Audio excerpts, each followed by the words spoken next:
ದಕ್ಷಿಣ ಕನ್ನಡ ಜಿಲ್ಲೆಯ ಪುತ್ತೂರಿನಲ್ಲಿ ಸರ್ಕಾರಿ ವೈದ್ಯಕೀಯ ಕಾಲೇಜು ಸ್ಥಾಪಿಸಬೇಕು ಎಂಬುದು ಹಲವು ವರ್ಷಗಳ ಆಗ್ರಹವಾಗಿತ್ತು. ಕೊನೆಗೂ ಇಂದಿನ ರಾಜ್ಯ ಬಜೆಟ್ನಲ್ಲಿ ಮೆಡಿಕಲ್ ಕಾಲೇಜು ಸ್ಥಾಪನೆಗೆ ಅನುಮೋದನೆ ಸಿಕ್ಕಿದೆ. ದಶಕಗಳ ಕನಸನ್ನ ನನಸಾಗಿಸಿದ ಶಾಸಕ ಅಶೋಕ್ ಕುಮಾರ್ ರೈ ಅವರಿಗೆ ವ್ಯಾಪಕ ಮೆಚ್ಚುಗೆ ವ್ಯಕ್ತವಾಗ್ತಾ ಇದೆ. ಪುತ್ತೂರಿನಲ್ಲಿ ಹೊಸ ವೈದ್ಯಕೀಯ ಕಾಲೇಜನ್ನು ಸ್ಥಾಪಿಸಲು ಉದ್ದೇಶಿಸಲಾಗಿದೆ. ಇದಕ್ಕಾಗಿ ಈಗಿರುವ 100 ಹಾಸಿಗೆ ಸಾಮರ್ಥ್ಯದ ತಾಲೂಕು ಆಸ್ಪತ್ರೆಯನ್ನು ಉನ್ನತೀಕರಿಸಲು ಪ್ರಸಕ್ತ ಸಾಲಿನಲ್ಲಿ ಕ್ರಮ ವಹಿಸಲಾಗುವುದು.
ಹಿಂದಿನ ಸರ್ಕಾರ ಇರುವಾಗ ಯಾವುದೇ ಸರ್ಕಾರ ಇರುವಾಗ ಕೂಡ ಬಜೆಟಿನಲ್ಲಿ ದಕ್ಷಿಣ ಕನ್ನಡ ಜಿಲ್ಲೆಗೆ ಯಾವುದೇ ಅನುದಾನಗಳು ಇರಲಿಲ್ಲ. ಆದರೆ ನಮ್ಮ ಬೇಡಿಕೆ ಇತ್ತು. ಮುಖ್ಯಮಂತ್ರಿಯವರ ಹತ್ರ, ಉಪಮುಖ್ಯಮಂತ್ರಿಯವರ ಹತ್ರ ನಾವು ಬೇಡಿಕೆಗಳನ್ನು ಕೊಟ್ಟಿದ್ದೀವಿ. ನಮಗೆ ಮೆಡಿಕಲ್ ಕಾಲೇಜನ್ನು ಕೊಡಬೇಕು. ಯಾಕಂತ ಹೇಳಿದರೆ ಸುಳ್ಯ ಮತ್ತು ಪುತ್ತೂರು, ಬೆಳ್ತಂಗಡಿ ಈ ಗ್ರಾಮದ ಕಡಬ ಈ ಕಡೆಯವರು ಯಾರು ಅನಾರೋಗ್ಯ ಬಂದರೆ ಮಂಗಳೂರಿಗೆ ಹೋಗಿ ಬರುವಾಗ ಡೆಡ್ ಬಾಡಿಯನ್ನು ತರುವಂಥದ್ದು. ಅದಕ್ಕೆ ನಮಗೆ ಮೆಡಿಕಲ್ ಕಾಲೇಜ್ ಆಗಬೇಕು, ದೊಡ್ಡ ಮಟ್ಟದ ಆಸ್ಪತ್ರೆ ಬೇಕು ವಿಚಾರವನ್ನು ನಾವು ಹೇಳಿದ್ವಿ.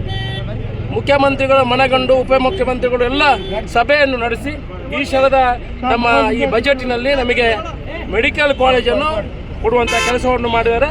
ಹಾಸ್ಪಿಟಲನ್ನು ಅಪ್ಗ್ರೇಡ್ ಮಾಡಿ ಮೆಡಿಕಲ್ ಕೊಡುವಂಥ ಪ್ರಸ್ತಾವನೆಯನ್ನು ಈಗಲೇ ನಾವು ಬಜೆಟಲ್ಲಿ ಕೊಟ್ಟಿದ್ದಾರೆ. ನಾವೆಲ್ಲ ದಕ್ಷಿಣ ಕನ್ನಡ ಜಿಲ್ಲೆಯವರು, ಅದರಲ್ಲೂ ಪುತ್ತೂರಿನವರು, ಆ ಭಾಗದವರು ಅಭಿನಂದನೆಯನ್ನು ಹೇಳಲಿಕ್ಕೆ ಬರ್ತಾರೆ. ಇದು ಇತಿಹಾಸ ಪುಟಗಳಲ್ಲಿ ಬರೆದಿರುವಂಥದ್ದು. ಜಿಲ್ಲೆಗೆ, ಡಿಸ್ಟಿಕ್ಕಿಗೆ ಒಂದು ಮೆಡಿಕಲ್ ಕಾಲೇಜ್ ಇರುವುದು, ಅದನ್ನು ಫಸ್ಟ್ ಟೈಮ್ ಈಗ ತಾಲೂಕಿಗೆ ಕೊಟ್ಟು ಪುತ್ತೂರಿಗೆ ಕೊಡುವಂತಾಗಿದೆ. ಇಡೀ ಪುತ್ತೂರಿನ ನಾಗರಿಕರ ಪರವಾಗಿ, ದಕ್ಷಿಣ ಕನ್ನಡ ಜಿಲ್ಲೆಯ ಪರವಾಗಿ ನಾನು ಅಭಿನಂದನೆಯನ್ನು ಹೇಳಲಿಕ್ಕೆ ಬರ್ತಾರೆ. ಬಾಕಿ ವಿಚಾರ ಕೂಡ ಹಾಗೆ. ಈಗ ಪಶುವೈದ್ಯ ಕಾಲೇಜಿಗೆ ಕೊಯ್ಲಲ್ಲಿ ಅದಕ್ಕೆ 24 ಕೋಟಿಯನ್ನು ಇಟ್ಟಿದ್ದಾರೆ. ನಮಗೆ ಮೆಡಿಕಲ್ ಕಾಲೇಜು ಬಂತು, ಪಶುವೈದ್ಯಕೀಯ ಕಾಲೇಜು ಬಂತು, ಪುತ್ತೂರಿನ ಸಮಗ್ರ ಅಭಿವೃದ್ಧಿ ಆಗ್ತಾ ಇದೆ. ಉದ್ಯಮಗಳಿಗೆ ಹೆಚ್ಚಿನ ಆದ್ಯತೆಗಳನ್ನು ಕೊಡ್ತಾರೆ.